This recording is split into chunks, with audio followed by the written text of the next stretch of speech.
আমাদের হসপিটালের সার্বিক পরিস্থিতি ও সরকারি চাকরিজীবীদের বিভিন্ন দাবি বাস্তবায়নের উদ্দেশ্যে স্বাস্থ্য ও পরিবার পরিকল্পনা মন্ত্রণালয়ের মাননীয় উপদেষ্টা ম্যাডাম নূরজাহান বেগমের এপিএস মানে অ্যাসিস্ট্যান্ট পার্সোনাল সেক্রেটারি সহ আরও কিছু স্বাস্থ্য বিভাগের লোকজন এসেছিলেন। সেজন্য আজকে সারাদিন হসপিটালেই কেটে গিয়েছে। তা আসসালামু আলাইকুম, কেমন আছেন সবাই? আশা করছি আল্লাহর অশেষ রহমতে সবাই ভালো আছেন এবং সুস্থ আছেন। আম্মু এখানে সকালবেলাই কালু, ধলু, কালুর মা, ধলুর নানি সবাইকে মাঠে বেঁধে দিয়েছে ঘাস পাতা খাওয়ার জন্য। আমি যদিও বা হাঁস মুরগি দেখাশোনা করতে পারি, কিন্তু এই যে গরু ছাগল এগুলো আমার দ্বারা হয় না, আমার একটু ভয় ভয় লাগে। আর এটা হচ্ছে আমাদের বাড়ির সিগনেচার ফ্রুট। দেখতেই পেলেন একদম গাছের ডালে হয়ে আছে, আর এত পরিমাণ মিষ্টি, পাকার কোনো প্রয়োজন নেই, এরা ছোট থাকতেই মিষ্টি।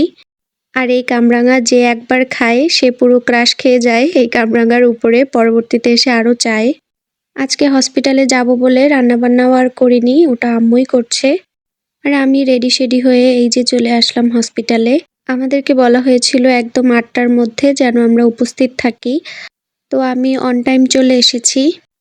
আজকে যে সেক্রেটারি এসেছিলেন উনি আমাদের স্বাস্থ্য ও পরিবার পরিকল্পনা মন্ত্রণালয়ের মাননীয় উপদেষ্টা জনাবা নূরজাহান বেগম, তার অ্যাসিস্ট্যান্ট পার্সোনাল সেক্রেটারি, এছাড়াও স্বাস্থ্য বিভাগের আরও অনেক কর্মকর্তারা উপস্থিত ছিলেন। আর টিএইচএ মহোদয় উনি পুরো হসপিটাল এনাদেরকে ঘুরিয়ে দেখিয়েছেন, তারপরে আমাদের যে দাবিগুলো আছে সেগুলো সম্পর্কেও বলেছেন। আমার কাছে মনে হয় আমাদের স্বাস্থ্য মন্ত্রণালয় অন্যান্য মন্ত্রণালয়ের থেকে একটু দুর্বল। আর যেহেতু আজকে একদম সরাসরি স্বাস্থ্য বিভাগের একজন সদস্য পাওয়া গিয়েছে, তাই সবাই সবার দাবি জানাচ্ছিলেন। আর স্যারও আমাদের আশ্বাস দিয়ে গেছেন যে আমাদের দাবিগুলো যথাসম্ভব তাড়াতাড়ি বাস্তবায়ন করা হবে ইনশাল্লাহ। এবার বাসায় যাব, যাওয়ার আগে আমার কিছু প্রয়োজনীয় কাগজপত্র ছিল, সেগুলো ফটোকপি করছিলাম। এই স্টুডেন্ট লাইফ থেকে শুরু করে এখনো পর্যন্ত যে কত শত ফটোকপি করিয়েছি, এই টাকাগুলো যদি জমিয়ে রাখতে পারতাম এতদিনে একটা মিলেনিয়ার বা বিলিনিয়ার পর্যায়ে চলে যাওয়া যেত। মাঝে মাঝে তো মনে হয় একটা ফটোকপি মেশিনই কিনবো। প্রত্যেক মাসে রিপোর্ট দেয়া, কর্মসূচি সবকিছু মিলিয়ে অনেক কাজেই তো ফটোকপি করতেই হয়। আজকে সারাদিন তেমন কিছুই করিনি, এগুলো করেই কেটে গিয়েছে। আজকে তো বুধবার গিয়েছে, কালকে বৃহস্পতিবার, আমার ওয়ার্ডের কালকে ইপিআই, আর কালকে সবথেকে বড় ইপিআই ক্লিনিকে।